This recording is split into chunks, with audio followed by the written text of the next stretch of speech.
করতেছ। তাহলে আমরা এই আয়াতের মধ্যে তাকওয়ার অর্থ কি হইলাম? নিষ্ঠা, খুলুসিয়া। এরপরে আসেন তাকওয়া শব্দের আরেকটা অর্থ হচ্ছে সতর্ক। সবাই বলেন সতর্ক। কুরআনুল কারীমের এই অর্থের বাস্তবায়নে কুরআনুল কারীমের সূরা আলে ইমরানের 120 নম্বর আয়াতে আমরা বলেন, ওয়া ইন তাসবিরু ওয়া তাত্তাকু লা ইয়াদুররুকুম কাইদুহুম শাইআ। যদি তোমরা ধৈর্য ধারণ করো, ওয়া তাত্তাকু সতর্ক হও, লা ইয়াদুররুকুম কাইদুহুম শাইআ, তাদের চক্রান্তে তোমাদের কোনো ক্ষতি হবে না। কাদের চক্রান্ত? ইহুদি খ্রিস্টানরা, যারা ইসলামপন্থী, নাস্তিক, বেঈমান যারা আছে, তারা ইসলাম এবং মুসলমানদের ক্ষতি করতে চায় না। আল্লাহ বলে তোমাদেরকে সতর্কতা অবলম্বন করতে হবে যে তোমাদের দুশমন তোমাদের ক্ষতি করতে চায়। এই জায়গাতে ওয়াতাত্তাকু এর অর্থ হচ্ছে সতর্কতা। তাহলে আমরা তাকওয়ার আরেকটা অর্থ পাইলাম সতর্কতা। এরপরে আসেন আমরা সবাই যে অর্থটা জানি সেটা হচ্ছে তাকওয়া শব্দের অর্থ হচ্ছে ভয়। এটা আমরা সবাই জানি। আর এই ব্যাপারে কুরআনুল কারীমে অনেক আয়াত আছে, ওয়া ইয়া ফাত্তাকুন, তোমরা আমাকেই ভয় করো। কাকে? আল্লাহ। তো এটা যেহেতু আমরা সবাই জানি আর ব্যাখ্যা বিশ্লেষণের কোনো প্রয়োজন মনে করি না, আমরা সব সময় আল্লাহকে ভয় করতে হবে। এই সমস্ত আয়াতগুলো থেকে যে জিনিসটা আমরা বুঝতে পারলাম তা হচ্ছে আল্লাহকে ভয় করতে হবে এবং জাহান্নামের আগুন থেকে বাঁচবার জন্য আমাদেরকে সতর্ক থাকতে হবে।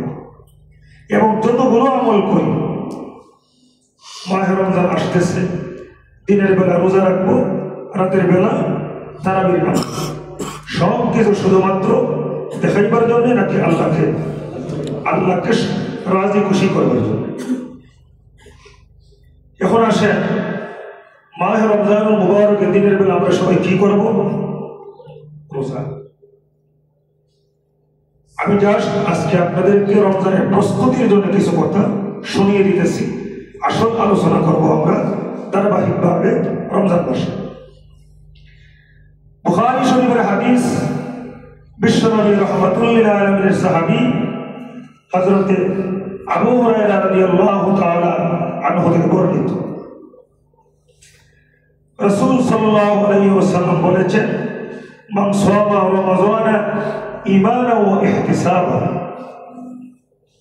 এই ব্যক্তি সওয়াবের নিয়তে ঈমানের সাথে মাহে রমাযানুল মুবারকে সিয়াম সাধনা করবে, গুফিরা লাহু মা তাকদ্দামা মিন যামবি, আল্লাহ রাব্বুল আলামিন তার অতীত জীবনের সমস্ত গুনাহ খাতা মাফ করে দিবেন। সময় হবে। এরপরে আসেন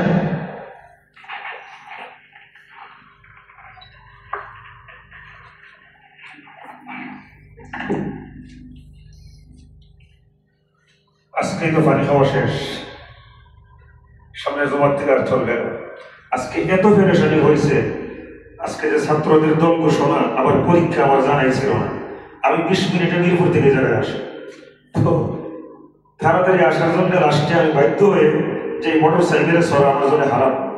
এই মুহূর্তে মোটর সাইকেলে আইসাও আমার অবস্থা শোচনীয়। রমজান মাসে আমরা যে নেক আমল করব ইনশাআল্লাহ, এই নেক আমলের প্রতিদানটা কি হবে? রাসূলের সাহাবী হযরত আবু হুরায়রা রাদিয়াল্লাহু তাআলা আনহু থেকে বর্ণিত, তিনি বলেন, রাসূল সাল্লাল্লাহু আলাইহি ওয়াসাল্লাম বলেছেন, কুল্লু আমালি ইবনি আদম ইউদাআফু লাহুল হাসানাতু বিআশরি আমসালিহা,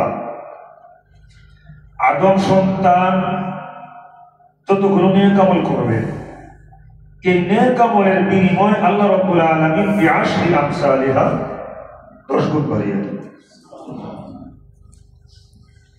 কিন্তু এটা কিন্তু রমজানে না। এখন রমজান সারা বছর আমরা যতগুলো নেক আমল করি, নেক করি একটা বিনিময় পাই কয়টা? এটা হচ্ছে কমপক্ষে 10 থেকে শুরু হয়, বিআশরি আমসালিহা ইলা 700 দি'ফ। 10 গুণ থেকে আল্লাহ রাব্বুল আলামিন আদম সন্তানদের নেক আমলের বিনিময় বৃদ্ধি করতে করতে করতে 700 গুণ পর্যন্ত বাড়িয়ে দেয়। এরকম সময় রমজানের বাইরে আমরা তো 10 গুণের খবরে জানি, কিন্তু 10 গুণ হচ্ছে কমপক্ষে, এটা সর্বনিম্ন। বাড়তে বাড়তে কোন পর্যন্ত যায়? 700 গুণ। কিন্তু রোজার ব্যাপারে বলতেছেন قال الله عز وجل إلا الصيام, আল্লাহ বলেন রোজা এর ব্যতিক্রম।